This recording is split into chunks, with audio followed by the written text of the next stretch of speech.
মুর্শিদাবাদের সিংহ অধীর রঞ্জন চৌধুরীর গর্জন। সামনে লোকসভা ভোটে তৃণমূল কংগ্রেস হবে পতন। সন্দেশখালি নিয়ে আবারও সরাসরি তোপ দাগলেন তৃণমূল কংগ্রেসকে কংগ্রেস নেতা অধীর রঞ্জন চৌধুরী। তিনি কি বলেছেন সংবাদ মাধ্যমের সামনে বিস্তারিত শোনাবো আপনাদের। এই ভিডিওটি যারা দেখছেন চ্যানেলটি লাইক করবেন, শেয়ার করবেন আর সাবস্ক্রাইব করবেন। আই লাভ মাই ইন্ডিয়া, মেরা ভারত মহান। বলবেন এই জনরোষ তো স্বতঃস্ফূর্ত জনরোষ, এবং আমি এটাও বলতে পারি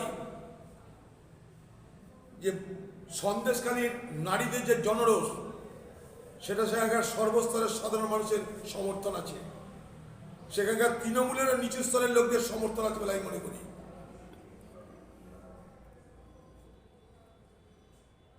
আজকে প্রমাণ করে দিল বাংলার নারীরা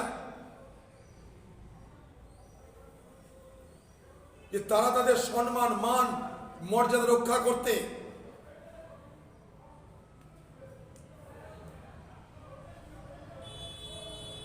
সর্বস্ব নিয়ে তারা আন্দোলন করতে পারে।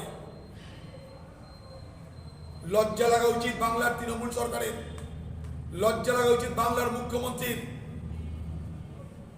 যে সেই সমস্ত অপরাধীদের অপরাধকে গুরুত্ব না দিয়ে তাদেরকে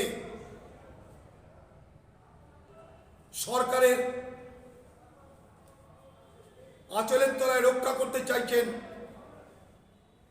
এর থেকে নির্লজ্জতার প্রমাণ আর কিছু হতে পারে না। কেন বলছে তা বুঝতেই পারছেন।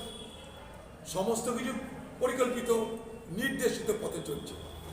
কারণ শেখ শাহজাহান ভাই তৃণমূলের নির্বাচনের বড় হাতিয়ার, খোকাবাবুকে জেতানোর বড় হাতিয়ার।